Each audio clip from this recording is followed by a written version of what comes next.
ನಮಸ್ಕಾರ ಭೋಜನ ಪ್ರಿಯರೇ. ನಮಗೆ ಇವತ್ತು ಯಾವುದೇ ಒಂದು ಸಕ್ಸಸ್ಫುಲ್ ರೆಸ್ಟೋರೆಂಟ್ನ ನೋಡಿದಾಗ ಅದು ತುಂಬ ಈಸಿ ಅಂತ ಅನಿಸುತ್ತೆ, but it is not that easy.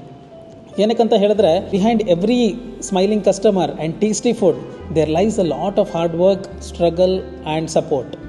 ನನಗೆ ಚಿಕ್ಕವನಿರಬೇಕಾದ್ರಿಂದನೇ ಒಂದು ರೆಸ್ಟೋರೆಂಟ್ ಶುರು ಮಾಡಬೇಕಂತ ಕನಸು ಶುರುವಾಗಿದ್ದೇ ನಮ್ಮ ಅಪ್ಪ ಅಮ್ಮಯಿಂದ. ಮತ್ತು ನಮ್ಮಮ್ಮ she has always supported me in starting this restaurant. I used to always discuss about my dream with my wife Aishwarya and my close friend Suresh Jetty. ನಾನು ಕೆಲವು ಜಾಗಗಳನ್ನು ಕೂಡ ನೋಡಿದ್ದೆ ರೆಸ್ಟೋರೆಂಟ್ ಮಾಡೋದಕ್ಕೋಸ್ಕರ. ನಾನು ಹೋಗ್ಬಿಟ್ಟು ಚಿಕ್ಕ ಜಾಗಗಳನ್ನ ನೋಡ್ತಿದ್ದೆ. ಏನಕ್ಕಂತ ಹೇಳಿದ್ರೆ, I wanted to start a small darshini or a fast food type. But all of a sudden one day Suresh Jetty called me and told, ಭಟ್ರೆ ನಾನು ಒಂದು ಜಾಗ ನೋಡಿದ್ದೀನಿ, ನಿಮಗೆ ತೋರಿಸ್ಬೇಕು ಅಂತ ಹೇಳಿದ್ರು. ಅವರೇ ನಮ್ಮ ಮನೆಗೆ ಬಂದುಬಿಟ್ಟು ನನ್ನ ಕಾರಲ್ಲಿ ಕರ್ಕೊಂಡು ಹೋಗ್ಬಿಟ್ಟು ಒಂದು ಹೆಬ್ಬಾಳಲ್ಲಿ ಒಂದು ಬಿಲ್ಡಿಂಗ್ ಎದುರುಗಡೆ ನಿಲ್ಲಿಸಿದ್ರು. ಭಟ್ರೆ ಹೇಗಿದೆ ಈ ಬಿಲ್ಡಿಂಗು, ನೀವು ಏನಾದರೂ ರೆಸ್ಟೋರೆಂಟ್ ಮಾಡಬೇಕಂತ ಹೇಳಿದ್ರೆ ತುಂಬ ಹೇಳಿ ಮಾಡಿಸಿದಂಥ ಜಾಗ, ನಮ್ಮ ಫ್ರೆಂಡ್ದೇ ಇದು, ನಿಮಗೇನಾದರೂ ಇಷ್ಟ ಆದರೆ ನಾನು ಮಾತಾಡ್ತೀನಿ ಅಂತ ಹೇಳಿದ್ರು.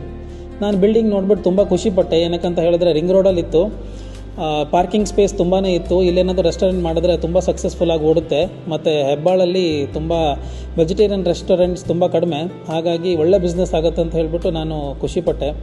ಹಾಗೆ ಇನ್ನೊಂದು ಕಡೆ ಮನಸ್ಸಲ್ಲಿ ಒಂಥರ ಗೊಂದಲ. ಏನಕ್ಕಂತ ಹೇಳಿದ್ರೆ 4 ಫ್ಲೋರ್ಸ್ ಬಿಲ್ಡಿಂಗು, ಹೇಗೆ ಇನ್ವೆಸ್ಟ್ಮೆಂಟ್ ಮಾಡೋದು, ಎಲ್ಲಿಂದ ಫಂಡ್ಸ್ ತರೋದು, ಇದೆಲ್ಲ ಒಂಥರ ಭಯ. ಆವಾಗ ನನ್ನ ಮನಸ್ಸಲ್ಲಿ ಬಂದಿದ್ದೇ ಸಮರ್ಥ ವೈದ್ಯ. Samarth was my junior in Mahajanas College and I know him from a decade. ನನಗೆ ಅವನು ಯಾವಾಗಲೂ ಒಂದು ಮಾತು ಹೇಳ್ತಾ ಇದ್ದ, ಬಟ್ ಮಾಮ್, ನಿಮಗೇನಾದರೂ ರೆಸ್ಟೋರೆಂಟ್ ಶುರು ಮಾಡಬೇಕಾದ್ರೆ ನನ್ನ ಹತ್ರ ಒಂದು ಮಾತು ಹೇಳು, ನಾನು ಸಪೋರ್ಟ್ ಮಾಡ್ತೀನಿ ಅಂತ ಹೇಳ್ತಿದ್ದ. ಹಾಗಾಗಿ ನಾನು ಅವ್ನಿಗೆ ಅಲ್ಲಿಂದನೇ ಫೋನ್ ಮಾಡಿಬಿಟ್ಟು ಹೇಳಿದೆ, ನಾನೊಂದು ಜಾಗ ನೋಡಿದ್ದೀನಿ ಕಣೋ, ತುಂಬ ಚೆನ್ನಾಗಿದೆ, ರೆಸ್ಟೋರೆಂಟ್ ಎಲ್ಲ ಮಾಡೋಕ್ಕೆ ತುಂಬ ಹೇಳಿ ಮಾಡಿಸಿದಂಥ ಜಾಗ ಅಂತ ಹೇಳಿದೆ. ಅಷ್ಟು ಹೇಳಿದ್ದೆ ತಡ ಅವ್ನು ಹೇಳಿದ್ದು ಒಂದೇ ಮಾತು, ಆಯಿತು ಮಗ, ನೀನು ನೋಡಿದ್ಯಲ್ವಾ, ನಾನು ಸಪೋರ್ಟ್ ಮಾಡ್ತೀನಿ, ಐ ಆಮ್ ವಿತ್ ಯು ಅಂತ ಹೇಳ್ದ. ಅದು ನನಗೆ ಒಂದು ಧೈರ್ಯವನ್ನು ಕೊಡ್ತು. ಹಾಗೆ ಮಾತುಕತೆ ಎಲ್ಲ ಮಾಡಿಕೊಂಡು ನಾವು ಹೇಗೋ ಮಾಡಿ ಅಡ್ವಾನ್ಸ್ ಅಡ್ಜಸ್ಟ್ ಮಾಡ್ಕೊಂಡೆಲ್ಲ ಕೊಟ್ಟು ನಾವು ಬಿಲ್ಡಿಂಗ್ನ ತೊಗೊಂಡ್ವಿ.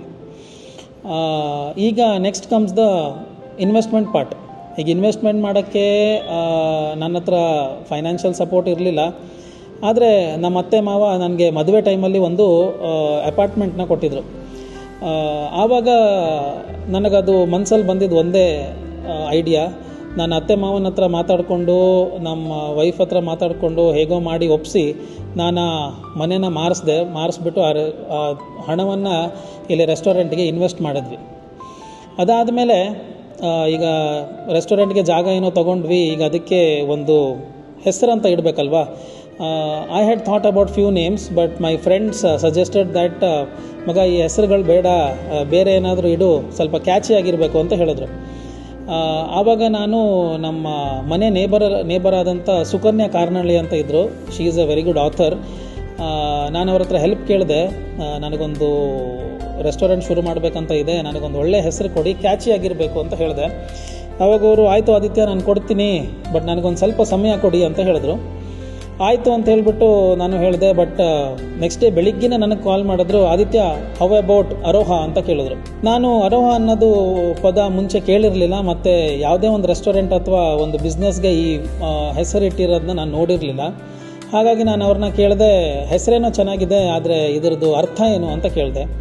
ಆವಾಗ ಅವ್ರು ಹೇಳಿದ್ರು, ಅರೋಹಾ ಅಂದರೆ ಪ್ರೀತಿ, ಲವ್ ಅಂತ ಹೇಳಿದ್ರು. ಅದೂ ನ್ಯೂಜಿಲ್ಯಾಂಡಲ್ಲಿ ಮಾವರಿ ಅಂತ ಒಂದು ಲ್ಯಾಂಗ್ವೇಜ್ ಇದೆ. ಸೊ ಆ ಲ್ಯಾಂಗ್ವೇಜಲ್ಲಿ ಇದರ ಅರ್ಥ ಪ್ರೀತಿ ಅಂತ.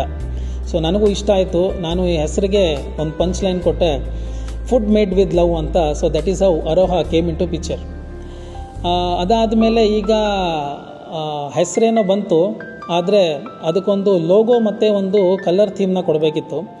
ಆವಾಗ ನನ್ನ ಕ್ಲೋಸ್ ಫ್ರೆಂಡ್ ಒಬ್ಬ ಸಂದೀಪ್ ಶೆಟ್ಟಿ ಅಂತ ಇದ್ದಾನೆ, ಅವನು ನನಗೆ ಇದರಲ್ಲಿ ಹೆಲ್ಪ್ ಮಾಡ್ದ. ಹಿ ಡಿಸೈನ್ಡ್ ಅ ವೆರಿ ಬ್ಯೂಟಿಫುಲ್